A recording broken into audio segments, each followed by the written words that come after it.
جسم کی آزادی کی ضمانت۔ رسول اللہ صلی اللہ علیہ وسلم کی ایک طویل حدیث ہے جس کا آخری ٹکڑا کچھ یوں ہے۔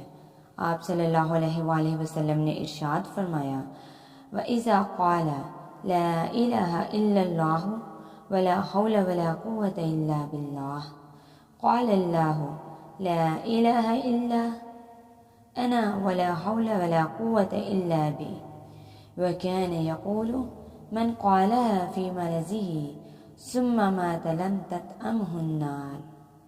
اور جب مسلمان لا الہ الا اللہ ولا حول ولا قوت الا باللہ کہتا ہے تو اللہ تعالیٰ فرماتے ہیں، واقعی میرے سوا کوئی الہ نہیں اور میرے بغیر کوئی حرکت اور قوت نہیں۔